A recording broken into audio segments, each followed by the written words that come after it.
kalau di zaman Rasulullah SAW belum ada madhab. Kenapa di zaman Rasulullah SAW tidak ada madhab? Ini perkara yang baru dikatakan. Semestinya kita ikut Nabi langsung, tidak betul. Kalau orang mengatakan kita langsung ikut Nabi dengan tanpa perantara, itu sangat dikatakan mustahil. Awak bapak doman, jo Quran, jo hadis tak perlu ada mazhab pun ada langsung jo Nabi. Maka tidak akan pernah sempurna kita memahami cara yang diajarkan oleh Rasulullah SAW. Maka oleh karena itulah siapa dimulai tercetusnya mazhab ini, yaitu ketika sudah wafatnya Rasulullah SAW. Rasulullah SAW sudah wafat, maka barulah adanya mazhab Abu Bakar. Walaupun tidak ada dikatakan dengan mazhab, ini cara metodenya Abu Bakar, caranya Sayyidina Umar, caranya Sayyidina Utsman, caranya Sayyidina Ali. Sehingga sampai terus menerus sampai tabi'ut tabi'in, maka barulah muncul. Sehingga dikatakan mafhum, masyhur, bahwasanya orang-orang dikatakan madhabul fuqaha, madhab fuqaha. Fuqaha ini jamak daripada fikih. Madhab fuqaha. Siapa itu? Ada 11 orang namanya madhab fuqaha. Maka setelah berlanjutnya maka sampailah di zamannya adanya dikatakan a'immatul arba'ah, 4 imam madhab. Adanya madhab Imam Syafi'i, ini betul juga. Adanya madhab Imam Hanafi, ini betul juga. Adanya madhab Imam Hambali, ini betul juga. Adanya madhab Imam Maliki, ini pun juga betul. Tidak ada salah. Semua orang yang mengikuti dalam 4 madhab semua betul. Tetapi kita tidak boleh namanya mencampur adukan, mukhtalif bainal madhab. Tidak boleh. Awak kalau kau puasa ikutlah madhab Imam Hanafi lah.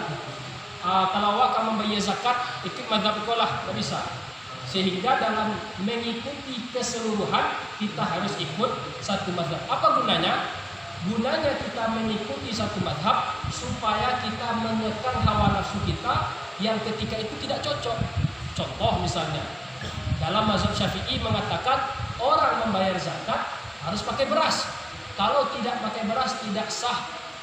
Terus dalam mazhab Hanafi boleh pakai ini, pakai uang. Maka kamu itu Hanafi saja, jangan.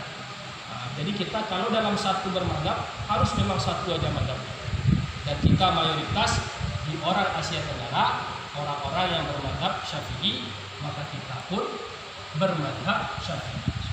Salah satu ciri khas orang mazhab Syafi'i salat subuhnya juga salah satu ciri-ciri orang kalau dia bicara namun mazhab Syafi'i, tapi subuh ada bakunut aja. Jadi itu gaduh, tapi bisa dikatakan bukan orang mazhab Syafi'i. Kemudian itulah sebelum kita mempelajari ini, karena kita akan mempelajari kitab Fiqh Syafi'i, fikihnya orang yang bermadzhab Imam Syafi'i. Ulangi mazhab tadi, mazhab apa tadi? Zahaba yang habu, dia pergi atau tempat berjalan. Zahaba kan pergi, jalan, sehingga dikatakan madhab. Makanya tempat proses perjalanan. Jalan menuju apa? Jalan untuk memahami ilmu agama. Karena kalau kita tidak ada proses untuk menempuh jalan, tidak akan bisa. Coba kini mungkin apa-apa sadolahnya, tahu-tahu tidak ada beraja, baca Quran, nampak di Quran terkait tua, nampak di hadis itu hadis. Padahal di dalam hadis itu maka banyak madhab yang mengambil dalam hadis. Jangan bicara kalau dalam hadis Sahih Bukhari itu sadolahnya dalil untuk mazhab Syafi'i, tapi berbagai macam dalil digunakan untuk pedoman, sehingga dikatakan orang berebut saking pintarnya as-sahul kutub, kitab yang paling sahih ba'dal Quran setelah Al-Quran itu adalah kitabnya Sahih Bukhari, sehingga orang mengatakan Imam Bukhari itu sampai yang berbeda kecil orang Hanafi, orang Imam Bukhari itu bermadzhab Hanafi, kecil orang Syafi'i, Imam Bukhari itu bermadzhab Syafi'i. Tetapi kata para ulama bahwasanya Imam Bukhari sebagaimana Imam Ghazali yang kita pelajari kitab sebelumnya, orang-orang yang bermadzhab Syafi'i. Tetapi di dalam keseluruhan kitab bukan semuanya hadis-hadis yang menunjukkan dalil untuk mazhab Syafi'i. Itu harus kita pahami. Hadis itu banyak orang Hanafi mengambil hadis dari Bukhari itu Sahih Bukhari. semua hadis itu merupakan mazhab Syafi'i. Jadi untuk pelajarannya maka kita secara ringkas mengenal mazhab. Jadi kalau ditanya besok aja bicara sobok aja orang apa mazhab kok. Dan kita ini ada namanya orang yang bisa tidak bermazhab ini orang mujtahid. Kalau awak kau muqaddid atau mujtahid, orang yang tentu asal usul perkara tersebut dan tahu dalil. Sedangkan ambo saya masih muqaddid mungkin. Tak tahu sanulahnya kan tahu dong.